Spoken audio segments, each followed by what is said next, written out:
they want to work, but they want to live more than they want to work. Yeah. And so, and that's not a bad thing. I mean, how many of us talk about, oh my God, I can't wait till I can get off. I can Right. and, you know, Yeah. they're like, I will work, I will do my job, but I want to have my vacations. I want to have a quality of life that just makes sense for me. And why are they wrong in asking that? Yeah. Right. We make them feel bad. Like, why are you asking for like all your vacation in this one big time gap, right? Like, why can't you separate it a little, right? Like, for me, like, I take 2 days off and I'm feeling guilty, right? They're taking 3 weeks off and they're enjoying life. Yeah. I want to be like that. Right. Welcome to the Bullpen podcast hosted by Torian Consulting. I'm Sonia Pedowick. I'm Bobby Watkins. And I'm Misty Rodriguez. Each week, we'll be bringing you different episodes about fintech and talent. It's going to be exciting to be able to talk about these topics in depth, to be able to bring you guests, to be able to dive into topics on recruiting, mental health, the job market, new technologies, and of course, everything happening in our beloved city of Las Vegas. Do you want a job or not? Let's grab the bull by the horns. Welcome to the Bullpen podcast. We are your hosts, Sonia Pedowick and Misty Rodriguez. And we're super excited to have Rishma Khimji from Harry Reid International Airport. She is the Chief Information Technology Officer, which is pretty badass. Got that. We don't have very many female technology leaders here in Las Vegas, so we're very honored to have a pretty badass one here with us today. So welcome to our show. So tell us a little bit about yourself. Oh my gosh, that's how long do we have? Yeah. All the time in the world. All the time in the world. Yeah, so thank you, first of all. I'm actually quite honored to be here. I'm so glad you reached out, Misty. It's been great, and I appreciate being here. I love talking about myself, so I can take the full hour. That's how it is. Just grab the mic.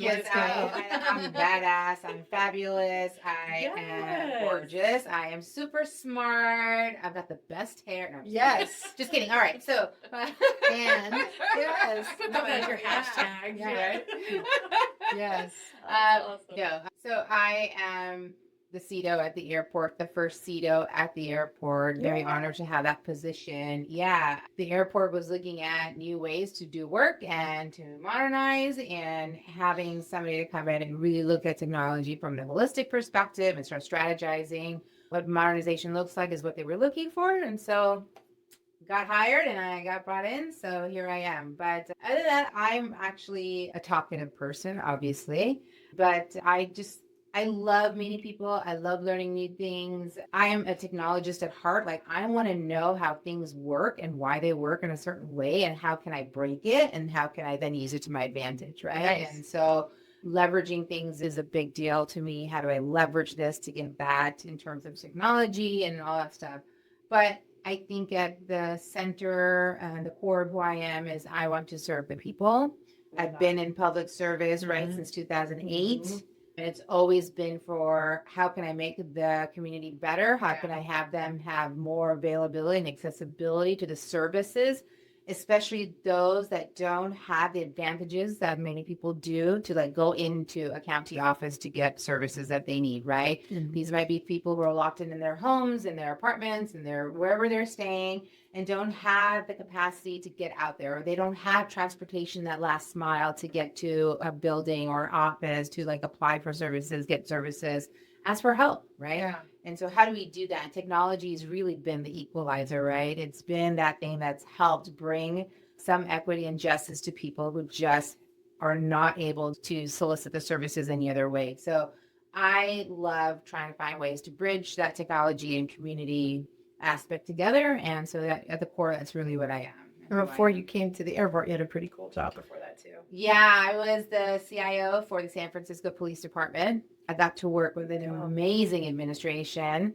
Chief Scott is now moved on to another agency in LA.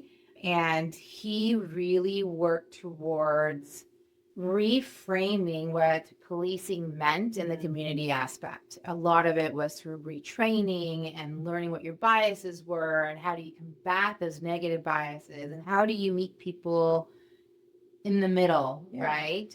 And so he put together an amazing plan, and I got to be a part of it for a while. And really learn ways of how to bridge, again, community and policing, because past few years there've been such a divide. But Chief Scott was amazing at that. I had an amazing team on my IT team, and we had a lot of fun. I love that. Yeah. And so growing up, did you always kind of know that you wanted to be in technology? Did you always was this your path? No. I started off as an engineering student at college. I wanted to be a biomedical engineer. Mm-hmm. Right. But I had And why biomedical? Why was that? I don't know, I just found it cool. Okay. Right. So I come from an immigrant family, right? And so a lot of it is you're either a doctor, you're a lawyer, or you're like one of those really crazy, amazing engineers, right? So biomedical kind of brought two of those fields together, right? Like the medical field and the engineering field. Yeah, so I'm like, I can do this, right? I can compete with the lawyer stuff. Right. Yeah, so honestly, it just sounded cool. So I'm like, okay, I can do this. And I loved sciences. So I was a huge science nerd. Thought this would be a great pathway. Started getting into the courses. Year 2, I'm taking a class. Actually, I think it was an AutoCAD class. And I had a professor who told me that I just didn't have the personality to be in engineering. And is this really what I wanted to do with my life? Really? And, you're 18, right? You're 18, 19 years old, and you have this, well-respected older gentleman telling you, maybe this isn't for you. And you kind of hold on to that. Yeah. You kind of take that as gospel. And so I started looking around at all the students around me, right? And there wasn't very many that did look like me, sounded like me, laughed like me, right? I have a big personality. Right. I'm not gonna hide behind it. But so I started doubting myself. And by then I'd had a lot of credits in computer science because it was just, the thing to do. And a friend of mine, a really good friend of mine, said, hey, why don't you try an econ class? She fell in love with economics. I'm like, all right, let's try it. Right now, I don't know what I'm going to do with my life. I need to figure out what I'm going to do. That dream has been shot. Well, I was still in the engineering program, but I was really second guessing myself, right? Today, I'm pissed that I let somebody second guess me. Yeah, absolutely. But then I started taking these other classes, and I found other loves, and I decided, you know what? Maybe engineering isn't for me.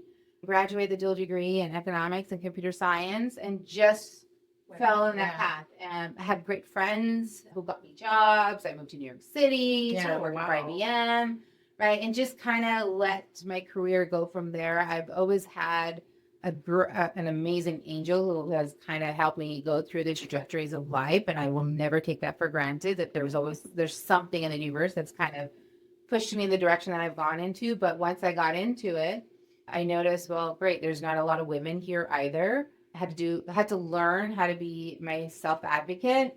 And I will tell you, I found it to be intimidating, but at the same time, really rewarding because I knew I was meant for more. I wanted more. I wanted to be in a position where I could have influence over the services we were putting in place for our communities. And I'm learning, right? Influence is not just a title. It's, it's your character, it's your reputation, all that good stuff. But I wanted to move up. I wanted that title because I had a manager who once told me titles don't matter. So I was like, I'll show you. Yeah. So I says the person with the title. Right. Exactly. Who's making me do all this work? Yeah. It's like, how many hats do you want me to wear? His title better. Correct. Their title better. Right. So, so then just kept moving. And so I kind of fell into IT, really. But it's been the best decision. I love where I am at now. I love my job. I loved my jobs. Right. I've had a great career. Sure, it's been tough, and sure, I've had to be the assertive person that I am. Mm-hmm. But I wouldn't change it for anything because I think I'm in the right place and it's the right time. Do you think the toughest lesson learned was not to listen to somebody or have someone unenroll you in your path, or is it something different? I think I took motivation from those from those situations, right? Better, I think I took motivation from those situations. I do wish I advocated for myself better when those things happen, right? So when the professor told me I don't think I should have been like, well, who are you to judge me? Right. Everybody, no one else is studying to me, and this is my second year in engineering. Like, didn't you think my career counselor or my coach or whoever I had, my advisor, right, would have told me? Right. Or when my boss said, hey, titles don't matter, it's a job. And I was like, all right, I'm going to do a great job. why didn't I tell him titles do matter? You Right. have one. How does it not matter to you? Right. Right. Right. But I never did.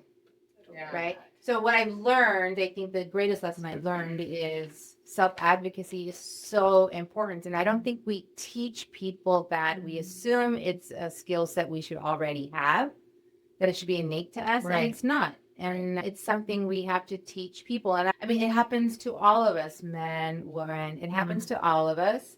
Women more often, right? And it's more debilitating to a woman. And so I think it's a skill set that we do need to teach other women as they're going through their career of it's okay to speak up for yourself. Maybe the manner in which you do it needs to be refined and all that stuff. Like I'm sure there are times where I could have done it better myself. And I wish I probably did it better myself, but we just don't advocate for people to stand up for themselves. And we need to be better at it. Yeah, I had someone once, talk to me about like there's beauty in the pause when people say things that you like want to have a visceral reaction to or don't know how to react. Just like pause and be like, well, tell me more about that instead of like wanting to like react like, why would you say that or whatever? But to just have that one response, be like, tell me more about that. Yeah. Is it like, why do you think I'm not a good engineer? Or how dare you say that or whatever that initial gut reaction or defense or whatever? Be like, tell me more about that. Because it sort of forces them to explain themselves in a non-defensive way. And I just love that because there are so many times where people will say something and our initial reaction is either to just be like, okay, and run away, or to then be like, ew, why would you say that? Or any number of whatever responses to be like, oh, tell me more about that. Yeah. And they do not, a lot of times that person who says that doesn't expect that response, that they are then put on the spot to then defend or answer to or explain more of why they had that. Yeah.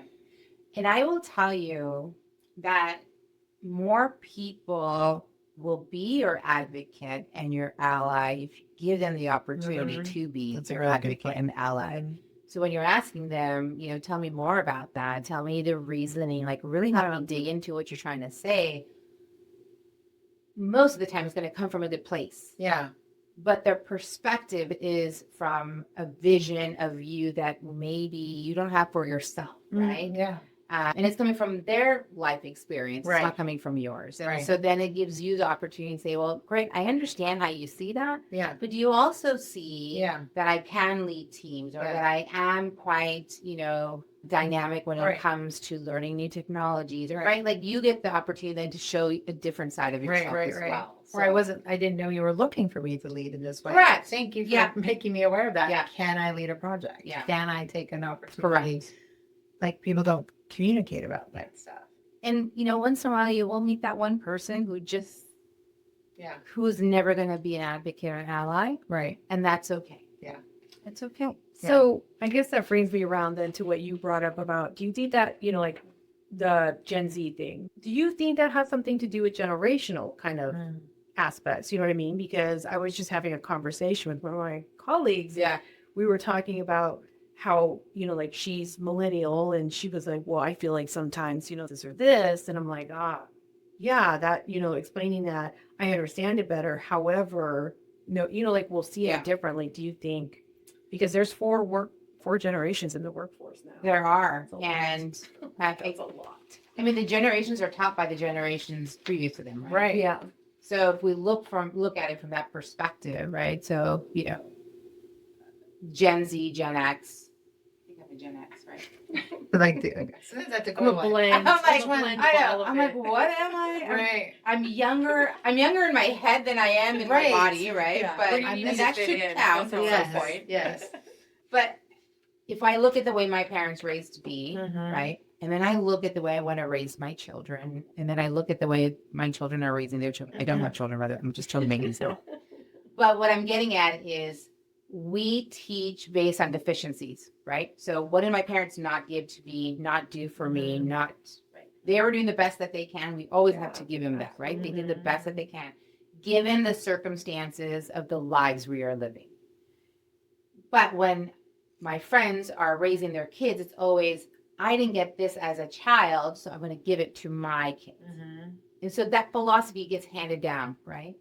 So let's look at the folks that are entering our job markets now, right? Our 19, 20, 21 girls. they have been through them and their families through two economic disturbances. Oh, yeah. Crazy, Mm. right? Mm. 2008 and then Yeah. more recently, right? And we're continue to go through this evolution of what does that look like, right? They've also been through COVID, right? Mhm. School Yeah. during Oh my COVID, gosh. shutdown, right? Yeah. Shutdown, life completely That shut was a down. I mean, definite- if it was hard for us, yeah. imagine it being hard for these kids that were just learning to refine their social skills, Yeah. right? So their view of the world is so different than 2 generations ago from Yeah. them. And we have to learn how to give them the benefit of the doubt. We have to give them grace, you know? Absolutely.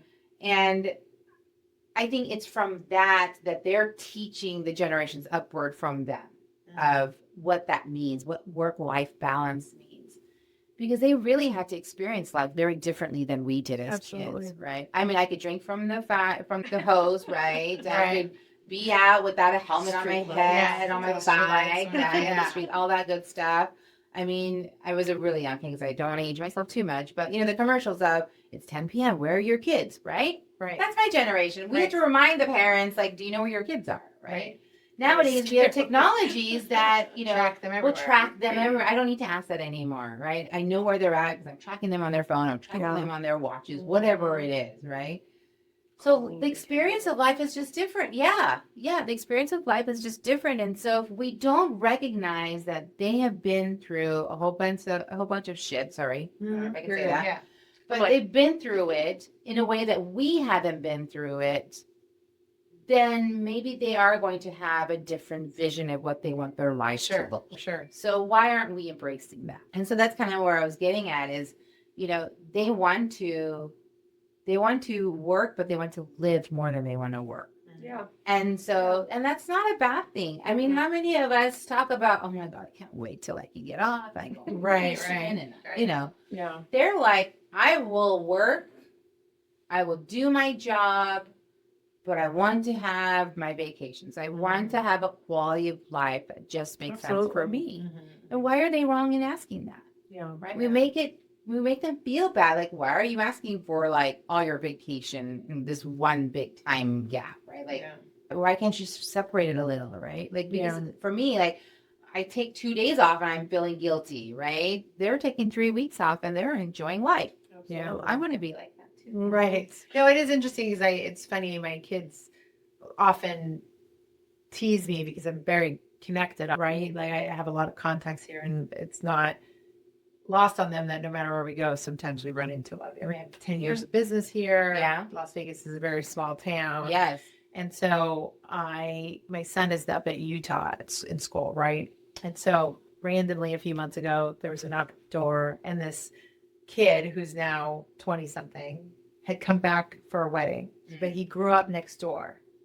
And so he was like, oh, I hope you don't mind. I grew up next door. I was like, oh my gosh, Daniel, right? Yeah. And he's like, oh, I was chit-chatting. And he's like, I live up in Utah. I live right by the university. I was like, oh my God, my kid goes there. Yeah, I should connect you. Would you mind going to lunch with my kid? And, I'd love for him to start to network. And so I tell my son, and my son's like, oh my God, Mom, network. Why do I have to do this, right? And so then I'm explaining to Noah, I said, like, I know you're just a freshman, but it's important to make these relationships. And he totally shop. And then eventually he did go to lunch with this guy. And he's like, oh, it was really, I'm glad. So the kid didn't go to Utah. He went somewhere else and they transferred and he did some business classes there. And I was telling Daniel, I'm like, please impress upon Noah how important it is to build the network outside of the, the guy you play Xbox with or whatever. And I was like, I'm really glad I had lunch with them. Like, he was telling me all this stuff. And it's like, I've spent years telling you these things, but they need to hear it from other people. Like, if it's not from you, it's in No, right? They didn't get it, but Yeah. and then Noah's like, I probably need to set a goal for myself. Not now, Mom.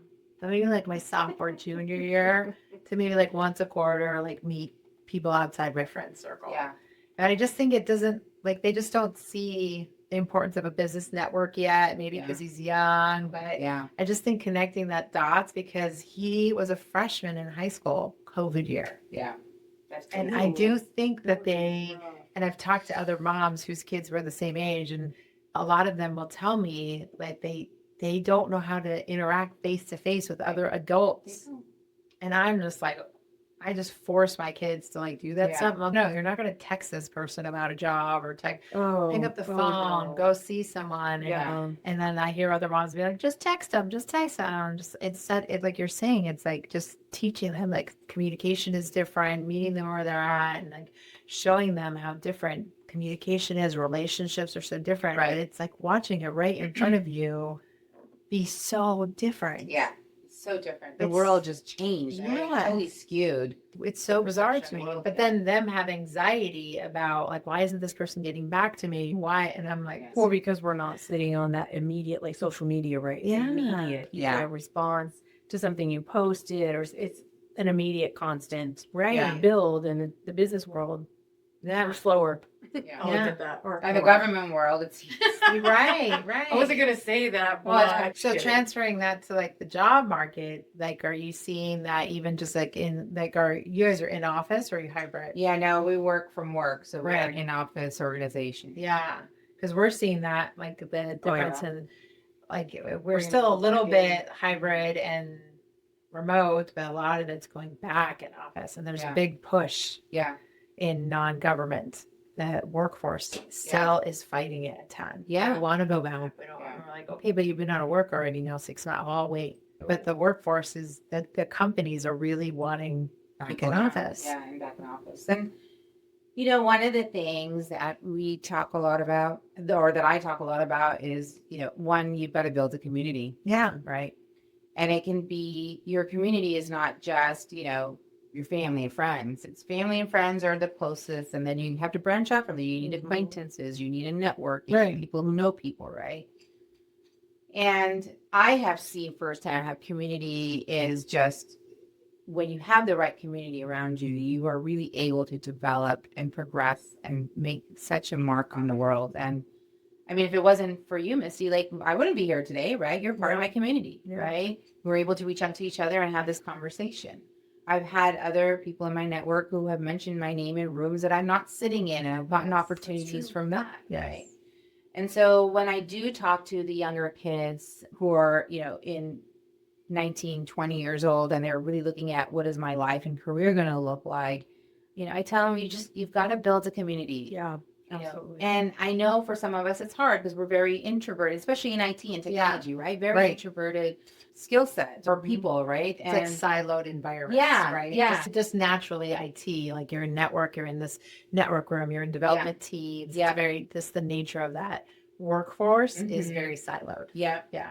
I mean, I tell them, I said, just do it once a month. Find a networking opportunity. Go once a month. And if you don't want to go by yourself, grab somebody and go. But just go. And do that for a couple months. And then on your third networking event, meet one person there. Have a business card ready. Yeah. Whether you made your own card or whatever. As your name, as your contact information. So if you don't talk to them very much, at least give them a card. Yeah. Because they'll look you up. Yeah, They'll pull the card out of absolutely. their pocket and be like, oh, well, who's this person, right? Yeah. They'll look you up.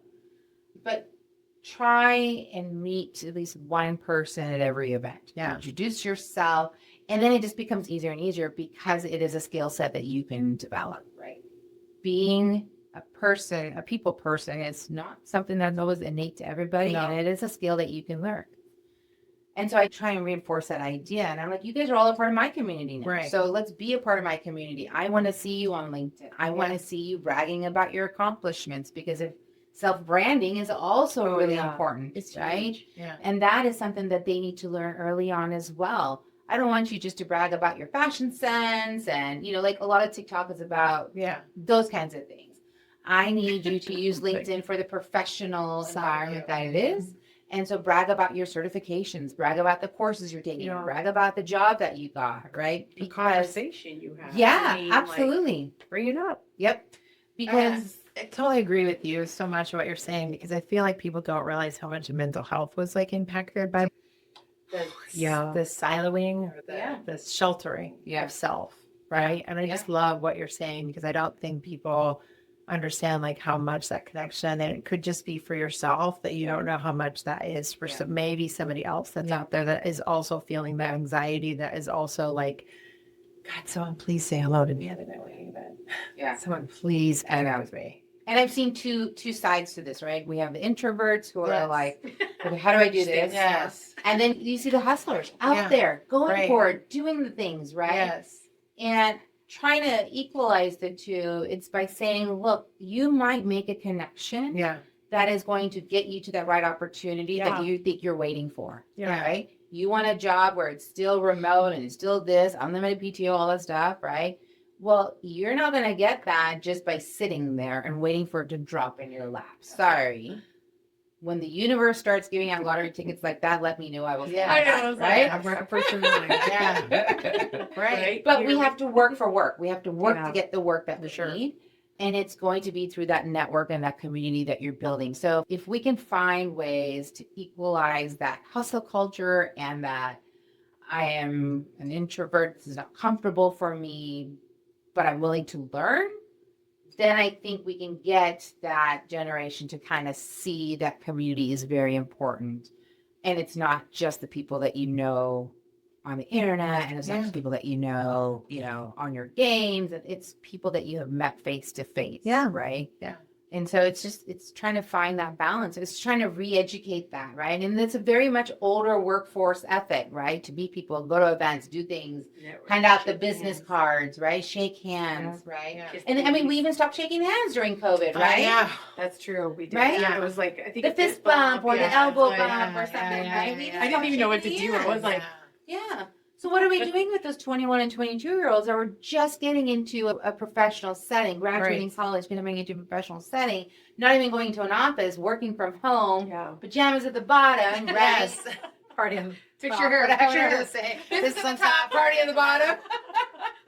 But it's like what I love, obviously I have this business with Tori in 10 years and I started a business coaching is like what I love about going out and networking for both is I don't think people give Las Vegas enough credit for the IT community and the small business absolutely community not. here. Yeah. Like I just started getting out more and more on the other side and there's so many fun little networking events and every time I go I see someone who's got this cockamamie business that they're starting where I'm just like, that's so cool. Yeah.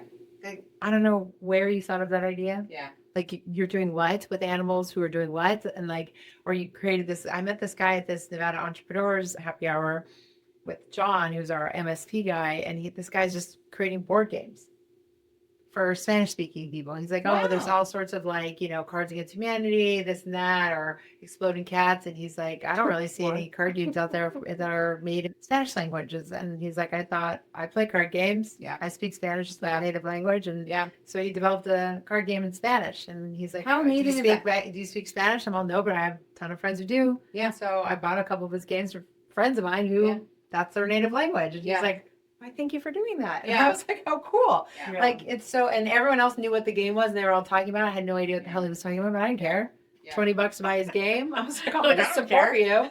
Everyone Bring was it. laughing their ass off at his game. It must be funny. And I was like, but here he is. He's just like 30-year-old guy. He's like, I'm hoping it takes off like Exploding Cats. I was like, I'm going to say I knew who the hell you What is were. that? It's some game that took off It's just online. I'm like, I know what Cards Against Humanity is. Oh. Exploding Cats. Oh, look it up. You'll Okay. I want it. But I just think like people don't give. It's not a cat lover's game. Then. No, I don't even think it has anything to do with cats. But it's just I I don't see think a people cat. give credit. Like if Like, you're whoa. out, I would have never met this guy. Right. If That's I didn't true. go to this Yeah. event.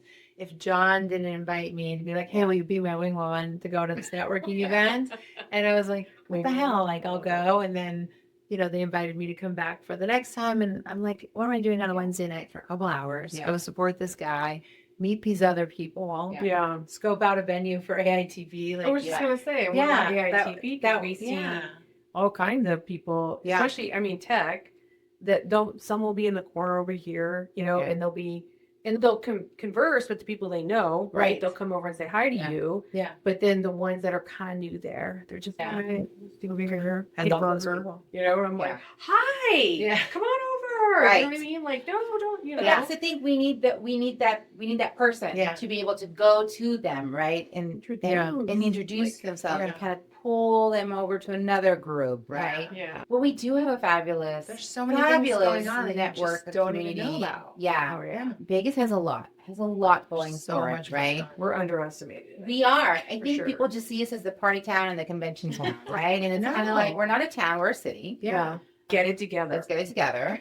There's more to Vegas than the Strip and Fremont Street, Absolutely. right? And I also think, like, to something you said earlier, that, like, if we keep just saying something is the way that it is, then we keep just putting it in a corner. Yeah. Like, if we just keep saying Gen Z's like this or Gen X is like this, and we keep just labeling that, Yeah. I think it's great we make them that way. Yep. And I always would be like, oh, you can't. I see all these posts all the time, like, oh, this town sucks. We can't make friends. And people, like, you got to get out of your house. You got to go. Like, I learned about Impact Las Vegas, which is this women's giving circle, because I was just walking out in my neighborhood, and one of my neighbor friends was like, hey, would you ever want to learn about a giving circle? I didn't even know what the heck that would do. You know Yeah. what that is? No, Do you no, know what at all. that is? Nobody, we've talked about I didn't even know what the heck like it what was. how you let them and that kind of thing. Well, I do yeah. remember something. Yeah, and so my neighbor Helen was like, "Well, will you come to this luncheon with me?" And I was like, "Sure." And so I went, and I found out that there's at the time it was 97 women who each give $1,000, and throughout the year they learn about charities, and at the end of the year they give that money to one charity, every Wow. single penny.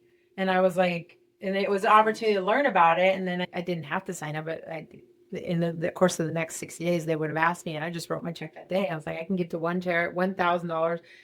Take all my giving money throughout the year and just give it to one. And I've been a member now for 3 or 4 years, and now we're up to $118,000. And I was like, I never would have known if you don't get out of your house Yeah. and stop saying, or this garage door community where it's like garage door open, garage door shut. Yeah. You got to get out. And then I'm like, now for 4 years we've grown to $118,000 that we give. And then the other part is I didn't even know 70 I'm a different. charity and give to Rishma. I'm just kidding. Yeah. But the other Here's thing I my learned through being a part of this is every year 70 or more nonprofits apply for that money. Wow. I didn't even know there's 70 Wow. nonprofits in our state. Wow. That's a lot. So like Amazing. to your point, it's like if you don't just dip your toe into like one thing a month, Yeah. you wouldn't even know. Correct. Like, I didn't know there was Sight for Sore Eyes that we donated our classes to. Like Yeah. I'm learning every month, like what's happening in our Yeah. town, who's doing what. And that's the thing. We have a lot. I mean, I Yeah. think people just don't, they got their Yeah. tunnel vision. Yeah. And Yeah. I go to work and I go home. Yeah. That's more than enough. But Yeah. to bring that full circle, like if you don't network, I think with tech, like our community, Yes. the next big thing, whatever it is, you know what I mean? You may not learn about that next role Right. or Yeah. that kind of movement Yeah. because you didn't meet so and so. Yes. Could And have I held that. and I remember like talking to a couple of managers that come out when AIT was jamming. I did come out. It will be. They would always tell me, I'm too busy, I can't. And then when right before COVID, when a lot of risks were happening, a lot of restructure when COVID hit, and a lot of people found their way out of jobs. Yeah. A lot of those people, the first ones were like, I need help. I don't know anyone in this town that's going to help me. And I'd be like, for the last 4 years, I've been asking you to come out and meet people, get to know. And they're like, I've had the same job for 10 years, 15 years, 20 years. And you didn't pour into the community. Now you have the community to help you. And I But think we did, that's- right? We probably did. We probably buckled down and said, okay, you're asking for it. How do I help you? Right? 'Cause Yeah. that's Yeah. just who we are. As We a will anyway. community. Yeah. Yeah, we will anyways. Yes. But, the other thing is not to give that false sense of security to other people too. Like you're not going to go to every event and it's going to be a fabulous event. You're going to have 100%. some bus and that's Yes. fine. There are Right? some- Those are learning experiences too, right? You're going to go, you're going to be like for 15 minutes, you're going to look around, you're going to be like, there's 10 people here Yes. and I'm out, right? Yes. Totally fine. But it's, it takes 21 events to learn a habit, right? You Yeah. do a thing Yes. 21 times and then it becomes a habit. Yes. Well, go to 21 events, and at 21 events, you're going to learn, your habit's going to be to shake somebody's hand and always say your name, right? Because you built it into who you are. And you just got to do it. You got to build that momentum. And the momentum starts is when you actually do it for the first time. Action. Yeah. Yeah. But, yeah. And so, I think that there's a lot of us here that are very helpful people, like some of the Absolutely. folks that we know in common, such amazing people. And I'm Yes. so lucky to have them as part of my community, my network, Yes. because I know them and I said, hey, I really need this, or can you help me with that? They're going to be the first ones to say, okay, what do you need? How can I get you there? Right. On the other hand, I want to be the giver as well. You need help. Come to me. Let's talk.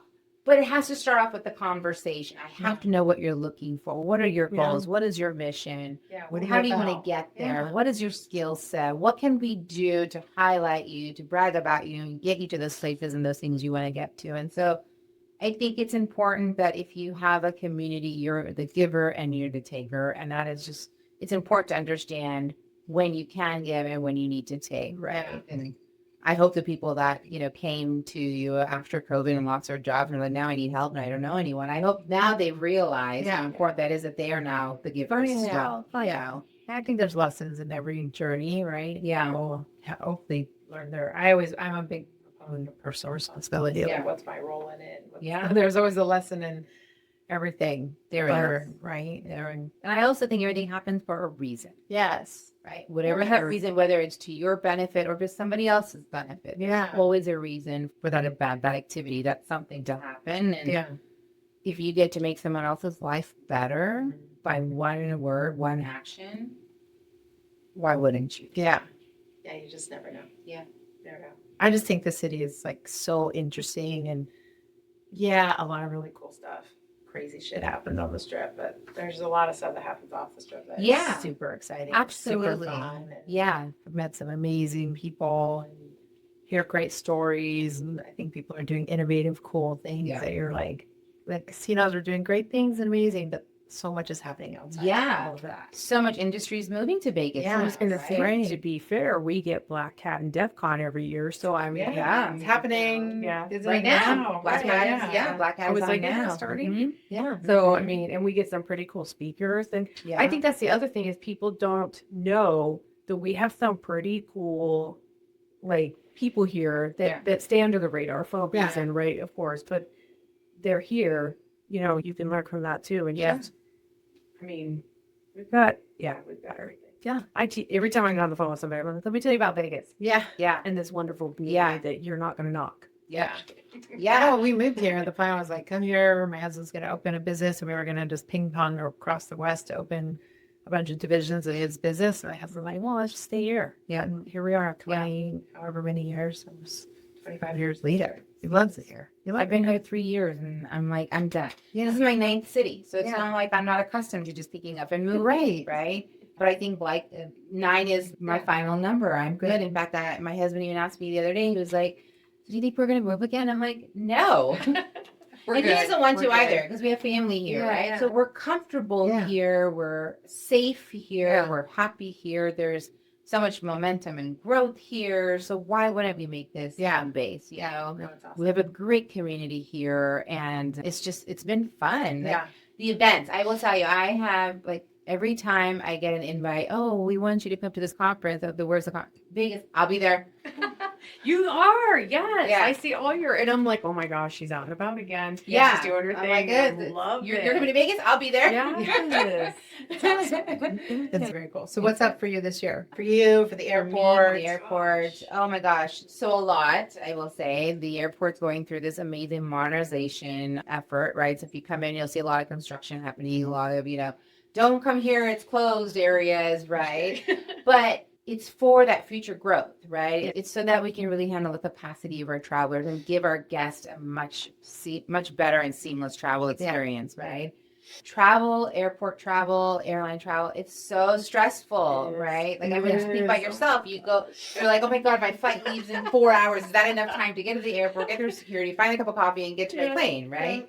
And we have those people who are like, I got 15 minutes. That's enough time. That's my Oh, no. That's no, right. no. Yeah. I was like, I feel stressed. Yeah. So, right. So, we're looking at ways to make that experience for the guest that much better, safer, easier, all that stuff. So that brings along what is technology doing. So we're looking at modernization of our technology stack as well, right? There's so many new things out there. How can we leverage some of that for us at the airport? So we're looking at innovation through the airport lens, right? I'm not looking for the latest and greatest, but I'm looking for that which will work for us, given our nature of business and our culture and the people that use it, all that good stuff. So a lot of great things are happening. A lot of cool new bars and restaurants are open at the airport. So that's Just go good for hang us. out. I know, Yeah, that's just go great for hang us out. because now there's more variety of food. So we're having fun with that. The rest of the year is just looking at what is happening to the industry as a whole, right? What does the tourism industry look like? How is that impacting us?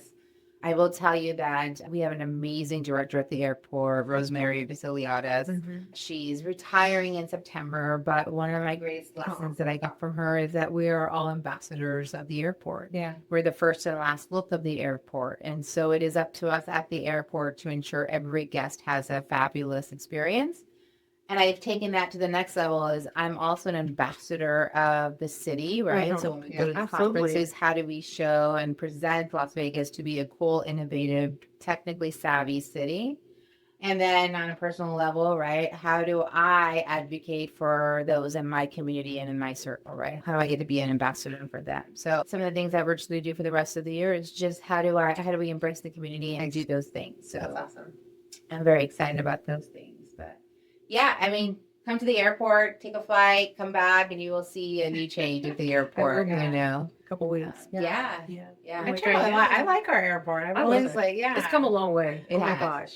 Yeah, and you know, we just need to 25 years, modernize some of yeah. it. We just need to make it better, bigger, Yeah. just because we've got more people, right? We have 58+ million passengers through the airport last year. Oh my god. And that's a lot, even considering our size and stuff, right? That's a lot. We're between the 8th and 5th busiest airport in the US, Yeah. right? At any time, right? And so, and what makes us really unique in Vegas, we're a destination airport. Right. Right. People come to Vegas to come to Vegas. They don't come to get a transfer to another Right. plane to go to another city. They're Here. coming here. Right. Yeah. Yeah. And so we want that experience the minute they get off the plane to be Vegas, right? Give me that Vegas vibe, right? And so, you know, we are the gateway to all things Las Vegas. That's a shirt. Give me that Vegas vibe. There we go. Oh, that's a good one. Trademark, Rishma. Yes. Yeah. It's on. It's recorded, so it's Yeah. legit. Because I show up to our next meeting, I'm like, I like that. Put a little trademark arcade on it. Yeah, there you go. I love it. Well, this is awesome. I love thank it. I you. think we need more women in tech like you. So I think like you said, you know, you look around and you don't, you know, in colleges and classes and businesses, we don't see us. Yeah, we do. But here we are. Yeah. We have to stop saying We do that. see We more. do see you. You know, I will end by saying that it is up to us as women Yes. to lift other women. agreed. And, you know, it is unfortunate that Yes. we are raised to be competitive with each other. Oh, We should be Amen. competitive with ourselves. yes. Right. How do I make myself better? Yeah. Or how do I help you Yes. also be better? Yeah. We've got to be a community of having, again, goes back to community. Well, thank you. yeah, Definitely. Appreciate it. Yeah. No, thank you. What And they thank see, you for they having will me. be. Thank You you know? for coming. Oh my Yes. Thank you for gosh. having me. I had a fabulous conversation with you guys, a fabulous time. I Yes. so appreciate it. Thank Yeah. you. Thank you. We should write a book. You have lots of smart nuggets, good nuggets in there. Hey, you know, there might be one coming up soon. Yeah. Well, we'll support that for sure. Oh yeah. Yeah. Do a book signing. Yes. We'll do it all. Yes. We'll do a book tour. Yes, Queen. Yes. Awesome. Well, thanks for tuning in to the Bullpen. We'll catch you next time. Thank you for joining us in the Bullpen, hosted by TCG. If you enjoyed this episode, be sure to share it with someone who you think might benefit. Also, be sure to subscribe so you can stay up to date on our next episodes. Do you want a job or not?